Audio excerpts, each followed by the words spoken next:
because the love was there. Even though we were poor, we made it work. It was a lot of love in the family. Most people know him for the 5 rings and the no-look passes.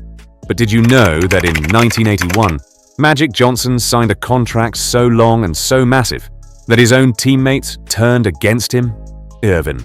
Magic Johnson didn't just play basketball. He saved the NBA by turning the hardwood into a Hollywood stage and building a legendary rivalry with Larry Bird that defined an entire era.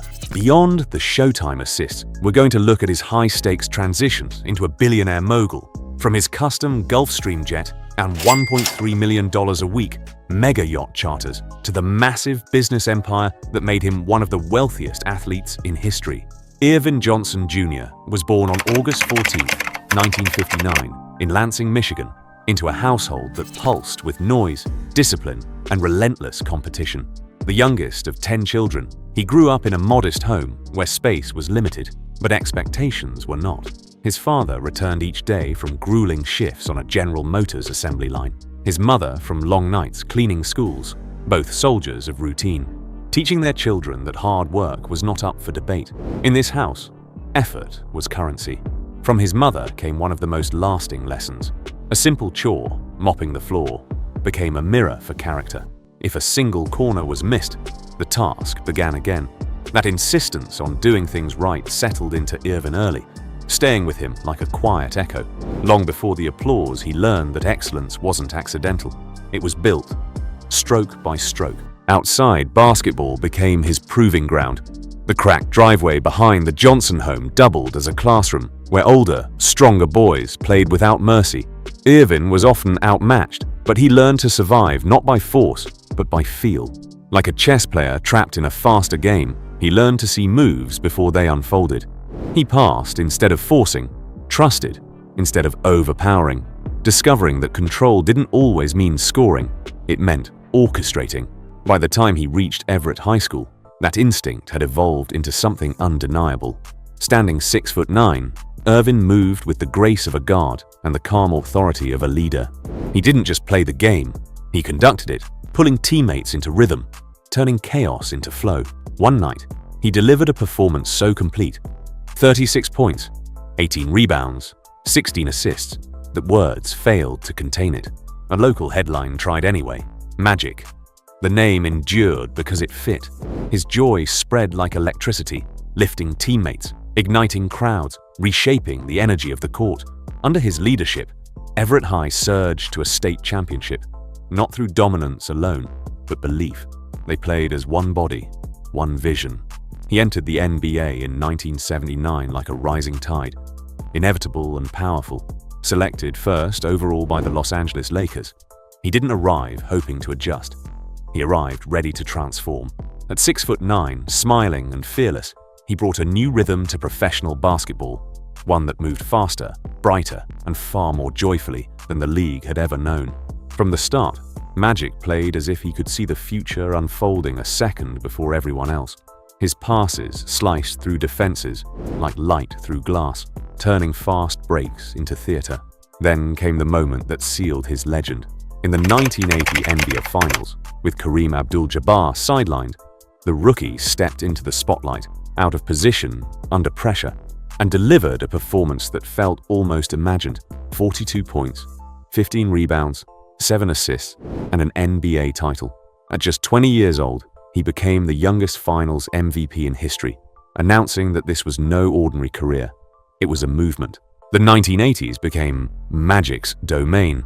As the engine of the Lakers' Showtime era, he didn't just lead a team, he conducted it. Games flowed at his pace, teammates fed off his confidence, and championships followed. 5 NBA titles, 9 finals appearances, and a style of play that felt less like competition and more like celebration. Magic collected accolades along the way. 3 league MVPs, 12 consecutive All-Star selections, multiple assist titles, but his true dominance lay in how he made everyone around him better. His rivalry with Larry Bird sharpened the league like steel on steel, helping pull the NBA into a new era of popularity and intensity. And just as suddenly as the rise came, the pause.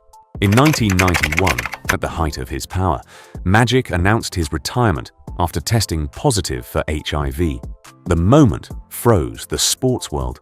But again, he led with transparency, courage, and grace, becoming more than an athlete, becoming a voice. When Magic returned briefly in 1996, it was no longer about speed or spectacle. It was about wisdom. And when he finally stepped away, his legacy was already etched in stone. 5 championships, 3 MVPs, 3 finals MVPs, and a Hall of Fame career completed in 2002. Yet Magic's story didn't end on the hardwood. Like a master passer seeing the next lane open, he reinvented himself, building a business empire, reshaping franchises, and influencing the game from boardrooms as he once had from the court. Magic Johnson has always been known for his smile. Bright, effortless, unforgettable. On the court, it lifted arenas. Off the court, it often served as armor, because behind that grin was a man learning, sometimes the hard way, how to love, how to be accountable, and how to grow beneath the weight of fame. Success arrived early and fast, like a wave before he learned how to swim. The NBA brought admiration, temptation, and access without pause. In those early years, relationships blurred into moments, brief, unanchored, shaped by youth and the illusion that consequences lived somewhere far away. Magic moved through life certain tomorrow would always come. That certainty broke in 1991. When Magic announced he was HIV positive, the revelation struck like a sudden silence after roaring applause. Publicly, it stunned the world. Privately, it forced a reckoning. At the center of that reckoning stood Erlitha Cookie Kelly. Their relationship, already tested, was thrust into fire. Where fear might have ended it, choice sustained it. Cookie stayed, not out of blindness, but strength. Their marriage was not born of fantasy, but truth. It became a partnership forged under pressure, like steel tempered by flame. Together, they faced scrutiny, uncertainty, and a future rewritten overnight. Love stopped being about perfection and became about presence. Fatherhood completed the transformation. His children grounded him in ways fame never could, turning his vision inward. Life was no longer about being celebrated. It was about being steady, about showing up, about legacy measured not in banners but in behavior. Over time, Magic learned that relationships, like basketball, require vision. You must see the whole court. Every choice affects someone else. And the greatest strength isn't speed or charm, but honesty. After the final buzzer, Magic turned foresight into fortune. His fortune grew the way true dynasties do, patiently at first, then suddenly, like interest compounding just out of sight. When he stepped away from basketball, his NBA salaries and endorsements had earned him about $40 million. It was impressive, but Magic knew it wasn't lasting power. The real work, he understood, would begin after the final buzzer. That understanding took shape in 1987 when he founded Magic Johnson Enterprises while still playing for the Lakers. It was a quiet but radical pivot.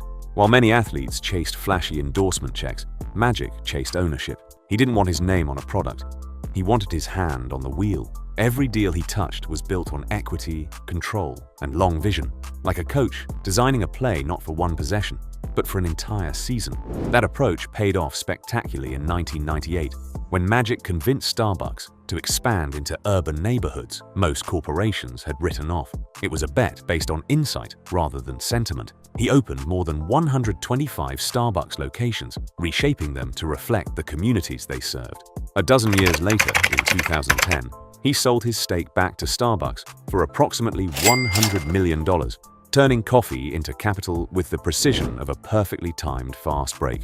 That capital opened the door to something historic. In 2012, Magic joined Guggenheim Baseball Management to purchase the Los Angeles Dodgers for $2.15 billion, then the largest sports franchise sale ever. What looked bold at the time soon looked inevitable. As the Dodgers' valuation climbed past $4 billion, Magic's ownership stake became a living asset, growing, compounding, enduring, like a franchise built to win in every era. Yet his most transformative move happened far from stadium lights. In 2015, Magic acquired a 60% controlling stake in Equitrust Life Insurance, an unglamorous but enormously profitable company. Under his leadership, Equitrust's assets under management expanded from $16 billion to more than $27 billion, turning insurance, quiet, steady, overlooked, into the backbone of his fortune. From there, his wealth spread outward, deliberate and layered. He held ownership stakes in the Los Angeles Dodgers, LAFC, and the Los Angeles Sparks, while also securing minority ownership in the Washington Commanders, purchased in 2023 as part of a $6.05 billion deal. Alongside that, the Canyon Johnson Urban Fund raised over $1 billion, reshaping urban real estate across the country and turning long-ignored neighborhoods into engines of growth. Around these anchors flowed additional streams: movie theaters, fitness clubs, healthcare ventures, food franchises, media platforms like Aspire TV, and long-term partnerships designed not for headlines, but for reliable, repeat income. Each investment fed the next, like passes in a seamless offense where no movement was wasted. In 2023, Forbes officially named Magic Johnson a billionaire. By 2025 to 2026, his net worth stabilized between $1.5 and $1.6 billion, placing him among the richest athletes in history, and one of only 4 athlete billionaires ever recognized by Forbes. Ironically, one of Magic's most famous financial regrets captures his journey best. Early in his career, Nike offered him stock instead of cash. He said no. That stake would be worth billions today. Yet even that missed opportunity couldn't stop him. Magic didn't rely on perfect moves. He relied on vision, adaptability, and patience. Now, away from championships and boardrooms, let's look at how Magic moved on 4 wheels. His taste leans toward presence, vehicles that arrive the way he always did, calm and assured, like the road already knows who's coming. That philosophy is clearest in his Rolls-Royce Phantom drophead coupe, the crown jewel of his garage.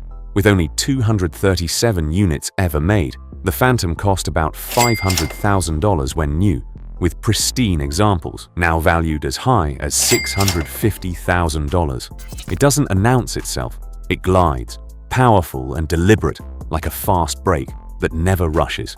Hand-stitched leather, teak wood, and a V12 engine turn the car into a moving throne. Luxury expressed without a raised voice. That same balance carries into his Bentley Continental, a custom build with a starting price of $254,000. It blends muscle and refinement, capable of explosive acceleration, yet built for long, unhurried drives. Where the Rolls-Royce feels ceremonial, the Bentley feels strategic, strength wrapped in restraint.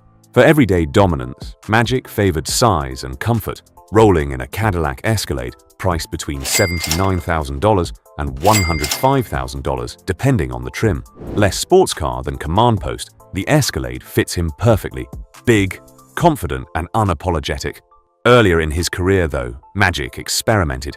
He once owned a 1979 Mercedes-Benz SL450 convertible, a car he moved on from quickly. Today, the same model sells for $16,000 to $24,000, with some listings reaching $50,000. But it was too small, too tight, not built for the man he was becoming. Practicality had its place too. Magic drove a 2006 Lincoln Navigator, which cost him $55,000 at the time. Today, that same vehicle is worth roughly $7,000. A reminder that not every car in his life was about symbolism. Some were simply about moving forward.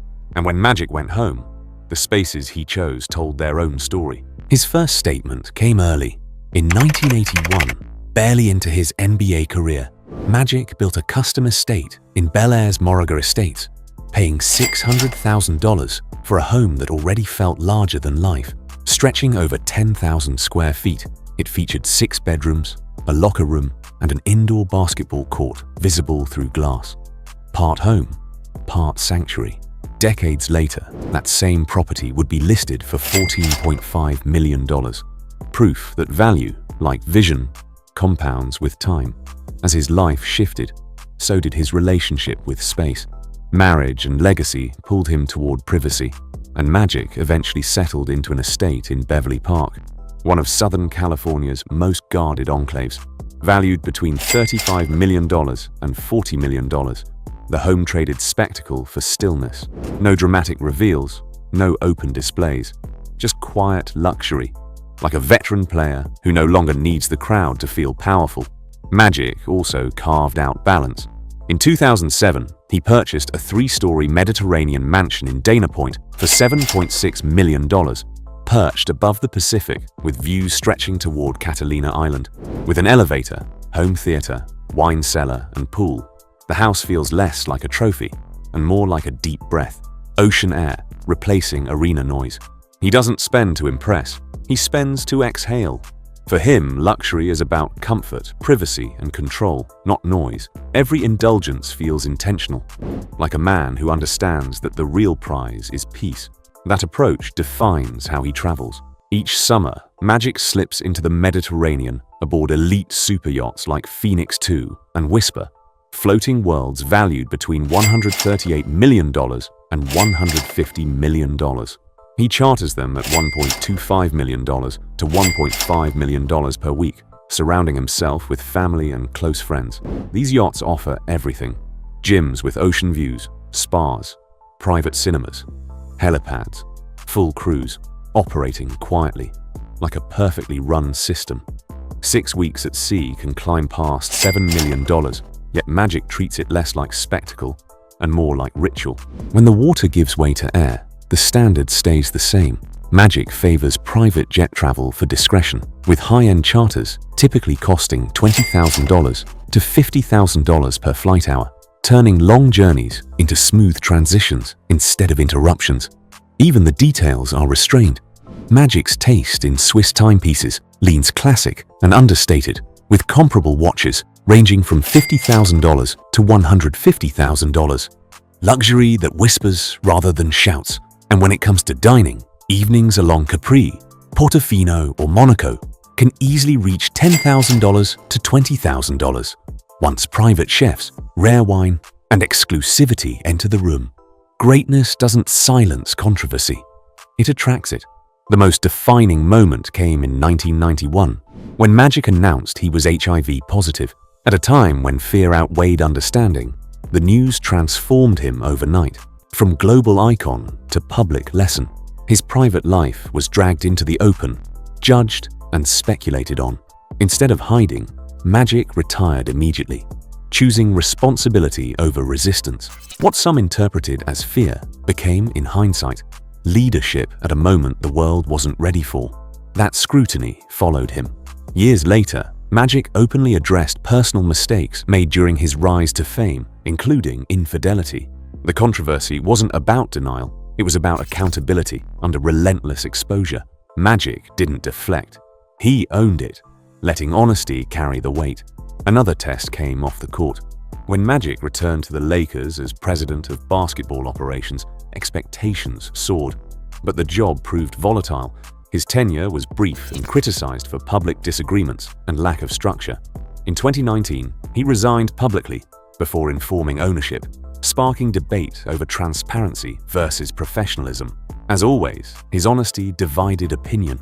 Even his business ventures drew criticism. His Starbucks partnerships in underserved areas were praised as visionary by some and questioned by others. When he exited the investment, critics wondered whether impact and profit could truly coexist. Magic never separated the two. At some point, success stops being about the climb and becomes about where you decide to stand. For Magic Johnson, that moment didn't arrive with a trophy or a deal. It arrived when he no longer needed to rush, explain, or prove anything at all. What we see now isn't extravagance. It's the quiet confidence of a life designed, not chased. Every choice reflects intention. Every comfort is earned. This isn't the luxury of impulse, it's the luxury of clarity. And that's the real story behind Magic Johnson's life today.